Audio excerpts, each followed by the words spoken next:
Chapter 29. Jim Lane Makes a Promise. Sammy went home to find her father getting supper. Rushing into the cabin, the girl gave him a hug that caused Jim to nearly drop the coffee pot. "You poor abused daddy, to come home from work all tired and find no supper, no girl, or nothing. Sit right down and rest while I get some things fixed up." Jim obeyed with a grin of appreciation. "I didn't fix no taters. Thought you weren't coming." "Gonna starve yourself, are ya? Just because I was gone?" replied the girl with a pan of potatoes in her hand. "I see right now that I'll have to take care of you always. Just always, Daddy Jim." The smile suddenly left the man's face. "Where's Ollie Stewart? Didn't he come home with you?" "Ollie's at home, I suppose. I've been up at the lookout talking to Pete." "Ain't Ollie going back to the city tomorrow?" "No, not tomorrow, the next day. He's coming over here tomorrow afternoon, and then he's going away." Then, before Jim could ask another question, she held up half of a ham. "Daddy, Daddy, how many times have I told you that you must not slice the ham with your pocket knife? Now look there. What would Aunt Molly say if she saw that, so hacked away and one-sided?" All during the evening meal, the girl kept up a ceaseless merry chatter, changing the subject abruptly every time it approached the question that her father was most anxious to ask. And the man, delighted with her gay mood, responded to it as he answered to all of her moods, until they were like two school children in their fun. But when supper was over and the work done, and Jim, taking down his violin, would have made music, Sammy promptly relieved him of his instrument and seated herself on his knee. "Not tonight, Daddy. I need to have a talk. Really serious." She told him then of the encounter with Wash Gibbs and his friend at the mill, together with the story that Pete had illustrated so vividly at the lookout. "And so, Daddy, I know now what I should do. He will come tomorrow afternoon to say goodbye, and then he'll go away back to the city and his fine friends for good. And I'll stay and take care of my Daddy Jim. It ain't that he's a bad man like Wash Gibbs. He couldn't be a bad man like that. He just isn't big enough. And that's just it. He's too little in body and soul and spirit. He's too small. He'll do well in the world, and perhaps he'll even do some big things, but I hear dear old Preachin' Bill say once that some fellers can do mighty big things in darn small ways. And so he's going back to the city, and I'm going to stay in the hills."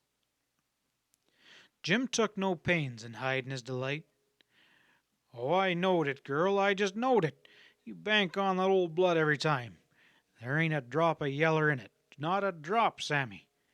Ollie ain't to say he ain't bad, but he's not our kind. Lord, but I'd like to have seen young Matt giving it to Wash Gibbs." He threw back his head and roared with delight. "Just wait till I see old Wash. I'll ask him if he thinks young Matt would need a pry for to lift that mill engine now." And then, all of a sudden, the laugh died out, and the man's dark face was serious as he said slowly, "The boy's going to have to watch him, though. It'll sure be war for this now on. The worst kind of war." "Daddy, what do you think Wash would have done to me if young Matt hadn't been there?" That metallic ring in Jim's voice now was there as he replied, "Wash Gibbs ought to know better than to have done that. But it was a blessing that young Matt was there, wasn't it? He'll take care of you anywhere. I wouldn't never be afraid with you around him."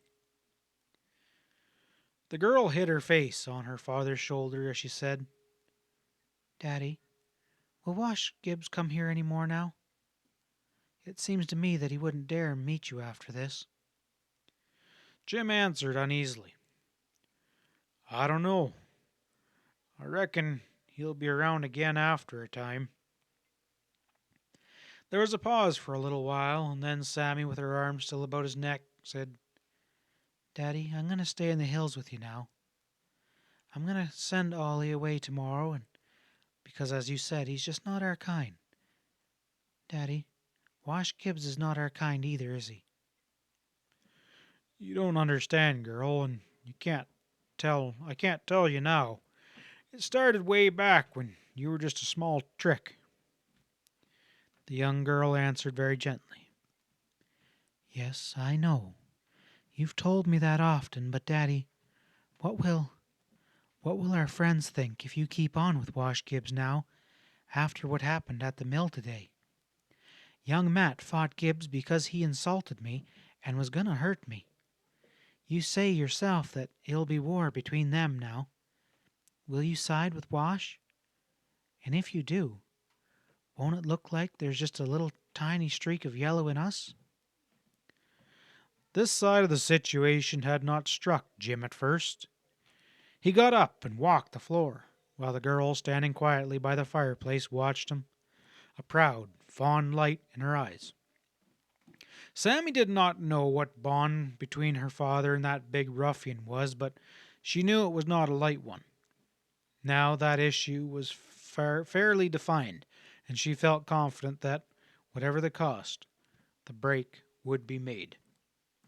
But at this time it was well that she did not know what great cost of breaking that bond between the two men would be.